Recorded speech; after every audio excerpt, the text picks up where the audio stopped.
Hello friends, I'm glad to see you on my Swiss Chronicles channel. Enjoy watching.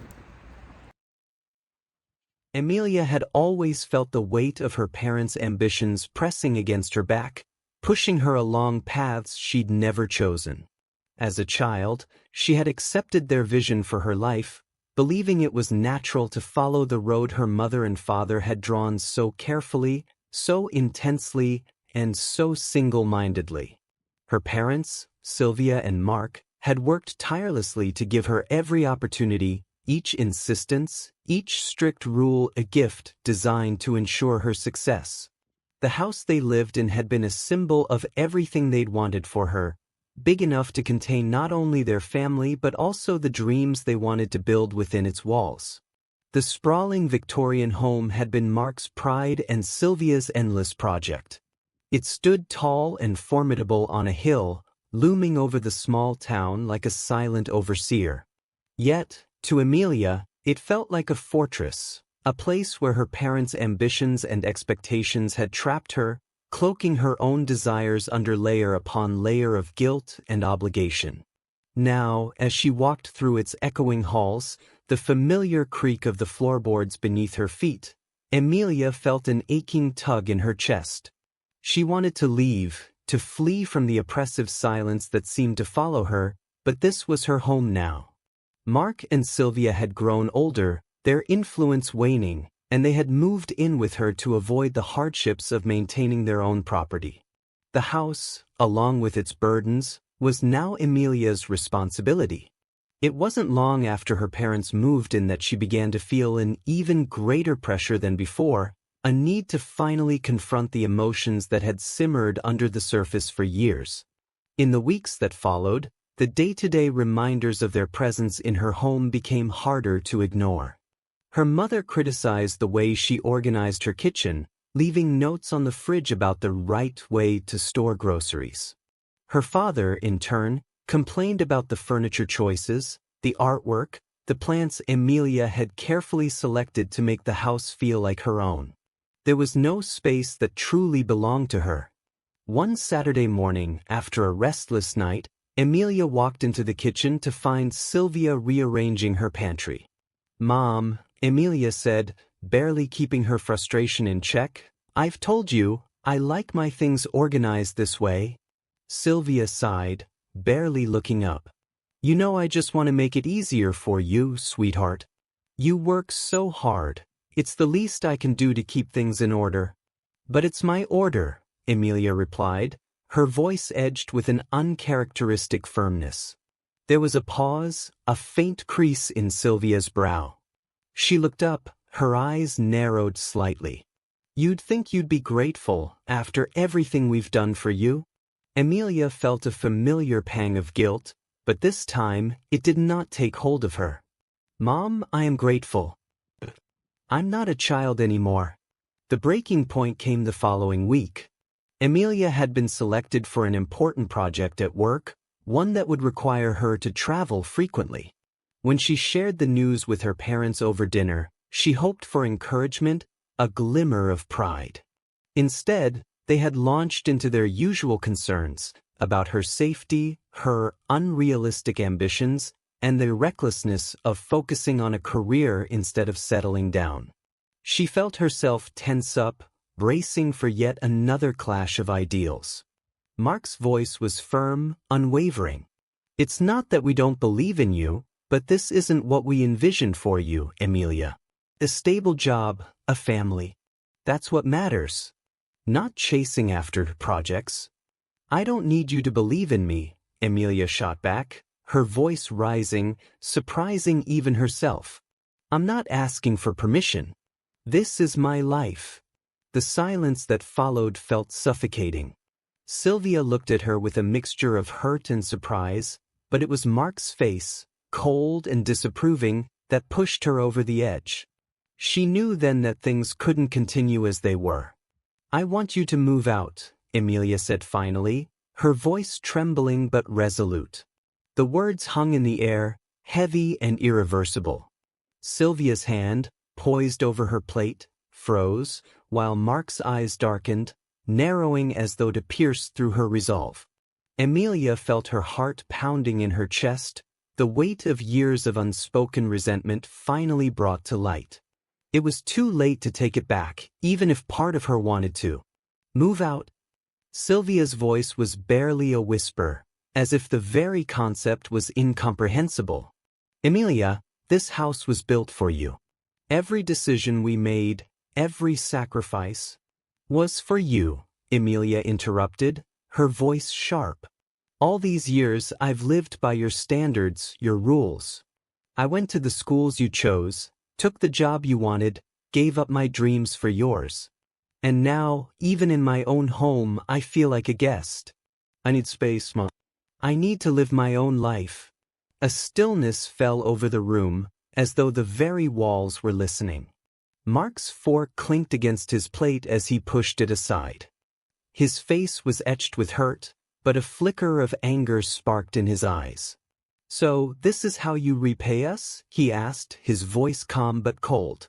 By tossing us out like we're unwanted? No, Dad, that's not what I mean, Emilia said, feeling her resolve waver. But you don't see me. Not really. You see the version of me you always wanted me to be. Sylvia's eyes filled with tears, her voice trembling as she tried to respond. Emilia, we've done everything for you. Every decision, every choice we made was for your benefit. And now you're throwing it all away? Emilia took a deep breath, steadying herself. I know you love me, but love shouldn't mean control. I've spent my whole life feeling like I owe you for things I never asked for. And now, I need you to let me go. For a long moment, the room was silent, each of them trapped in their own tangled emotions.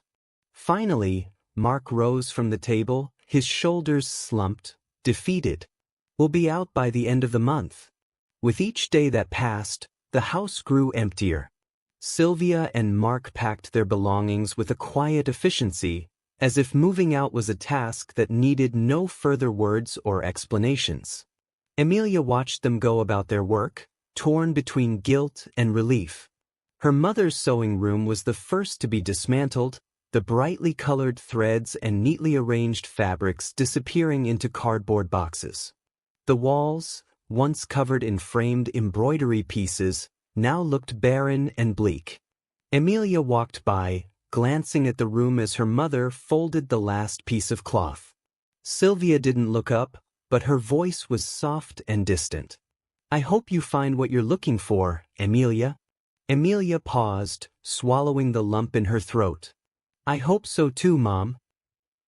Her father's study was next.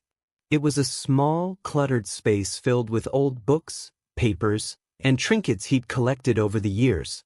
As he packed away the contents of his desk, Emilia noticed him lingering over an old photograph, one of the three of them on a beach vacation, back when things were simpler, happier. She wanted to say something to bridge the gap that had grown between them, but the words wouldn't come. The day they left was unceremonious. Sylvia hugged her quickly, her embrace cold and distant, while Mark barely looked at her as he loaded the last of their bags into the car. Emilia watched them drive away, the house now truly hers, but the sense of victory she'd imagined was nowhere to be found. For the first few days, the silence was a balm. She walked through the empty rooms, breathing in the stillness, allowing herself to feel the freedom that she'd fought so hard for. But as the days turned into weeks, the silence grew heavy. Every corner of the house was filled with memories of her parents, of their voices, of the life they had built together.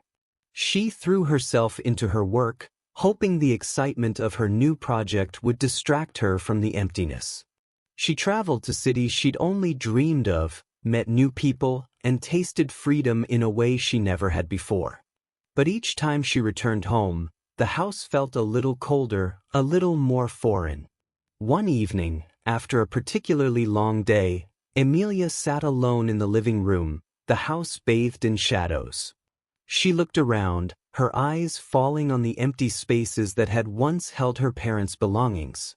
The truth settled on her like a weight she hadn't anticipated. She had wanted freedom, but she hadn't considered the loneliness that would come with it.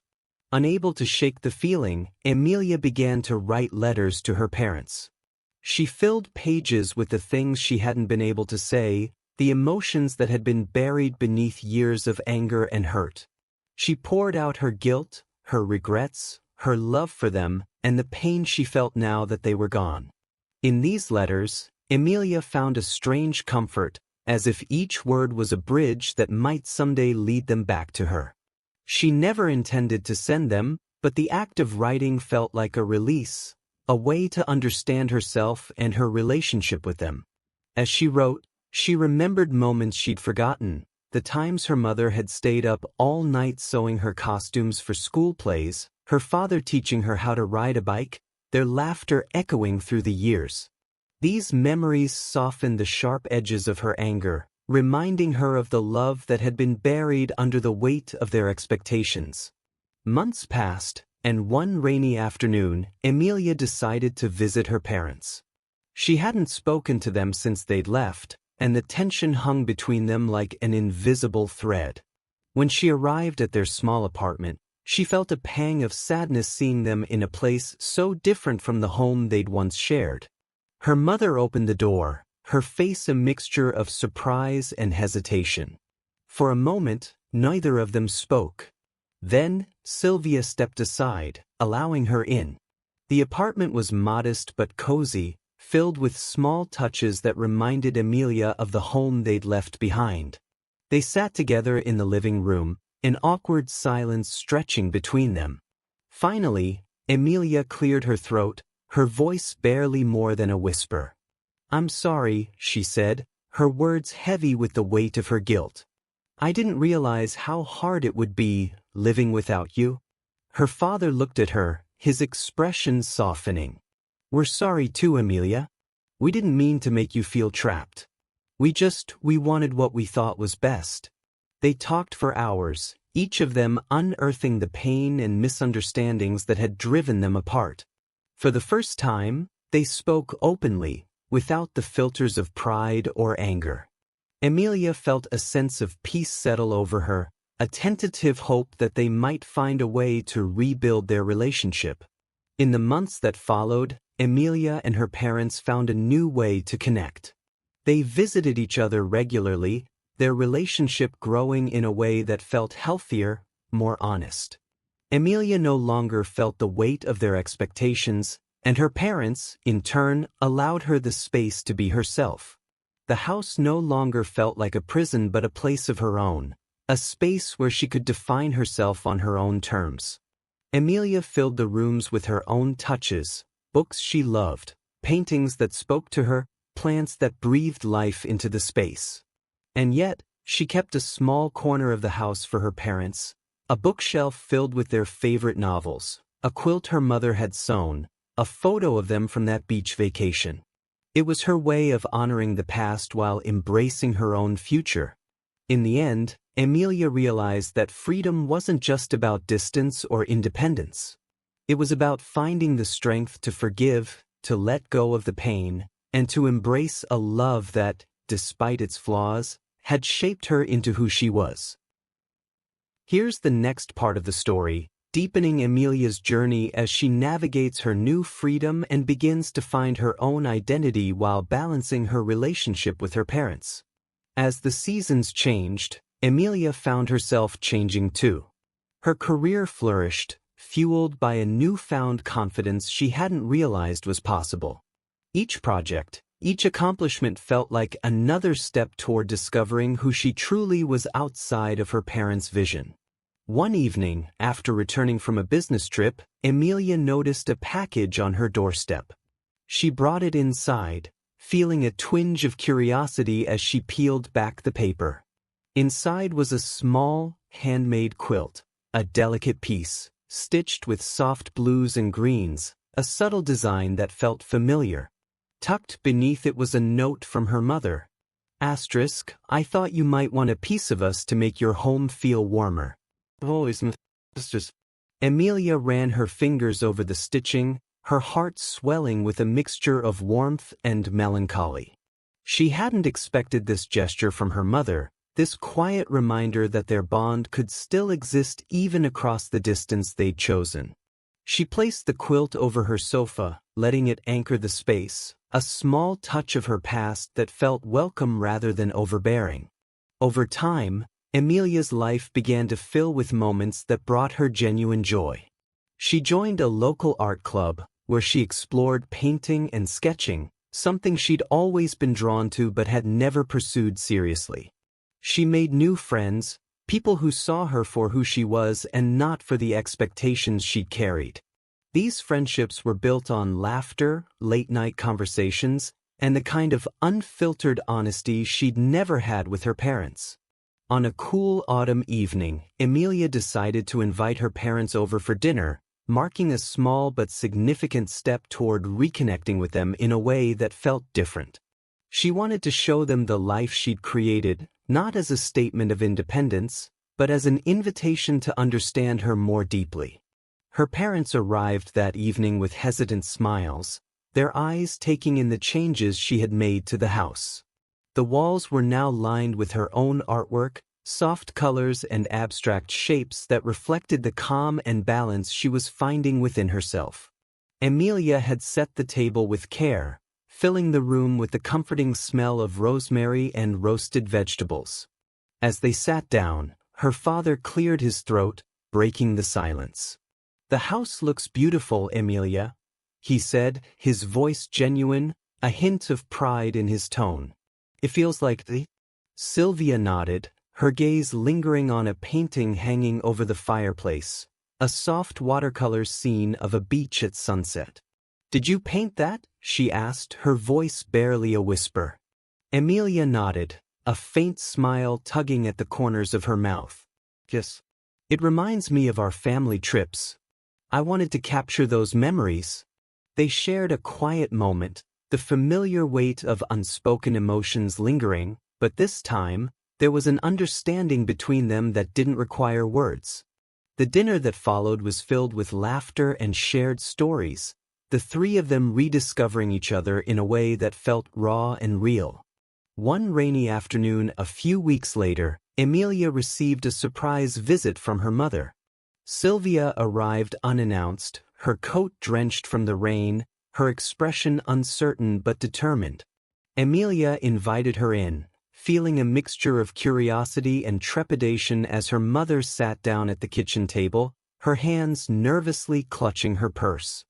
"I wanted to talk to you, just the two of us," Sylvia began, her voice soft but resolute.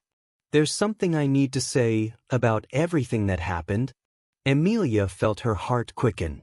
She'd longed for this moment, yet feared it, unsure of what her mother might say.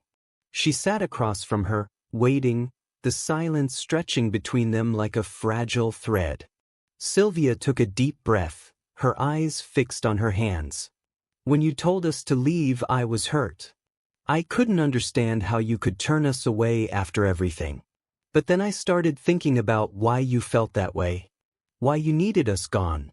And I realized, I never really listened to you, did I?" Emilia felt a lump rise in her throat, her mother's words cutting through years of unspoken tension. She shook her head, unable to keep the tears from welling up. "No, I don't think you did. I never tried to tell you either. I was too afraid." Sylvia's eyes met hers, shimmering with tears. "I'm sorry, Emilia. I thought I was helping, that I knew what was best. But I see now that I never gave you the chance to be yourself. I just want you to be happy, even if that means letting go." They sat in silence, the weight of their shared pain lifting, replaced by a tentative sense of hope. Emilia reached across the table, taking her mother's hand, and for the first time, they shared a connection that felt free from expectations and guilt. In the weeks that followed, Emilia and her mother began a tradition of meeting for coffee every Sunday. They'd sit together at a small cafe by the park, sharing stories, exchanging ideas, and discovering parts of each other that had long been hidden beneath layers of duty and expectation. One Sunday, as they sat by the window watching the leaves drift down, Sylvia turned to her daughter, a warm smile softening her features. "You know, I'm learning things about myself too. I've started taking a pottery class. I'm terrible at it," she laughed, "but I'm enjoying it more than I thought I would." Emilia smiled, seeing a spark of joy in her mother's eyes that she hadn't seen before. "That's wonderful, Mom. I'm glad you're trying something new." Their relationship, once fraught with tension and misunderstanding, began to evolve into something rooted in respect and acceptance.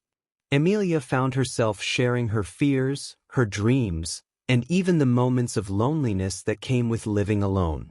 Her mother listened, offering support without judgment, and for the first time, Emilia felt truly seen. Nearly a year after her parents had left the house, Emilia invited them to stay for a weekend, a gesture that felt significant, a way of acknowledging the journey they had all been on. Her parents arrived with a warmth and ease that had once been unimaginable. Over the course of the weekend, they cooked meals together, walked through the garden, and laughed over old family stories. They visited the beach one evening, watching the sunset from the shore, each of them feeling a quiet sense of peace that had eluded them for so long. Standing on the sand, Sylvia looked over at her daughter, her voice soft. "Thank you, Emilia, for giving us this chance. For letting us be here with you." Emilia squeezed her mother's hand, her heart full of gratitude. "Thank you for letting me be myself." They stayed there until the stars began to appear, the waves crashing softly against the shore, each of them feeling a new beginning, a bond built on a foundation of trust and love. Emilia's life continued to grow, filled with new adventures, friendships, and passions. Her relationship with her parents, once a source of pain, had become a strength, a reminder that love could survive even the most difficult trials. Each year, Emilia and her parents made a point to take a trip together, reviving the tradition they had started long ago. These trips became a celebration of the life they had built together, not perfect, but deeply meaningful. In the end, Emilia realized that the price of freedom had been worth every struggle, every painful conversation. She had found her own path, and in doing so, had reclaimed a love that had once felt lost. The house, filled with memories of both past and present, became a testament to their journey, a place where they could all belong.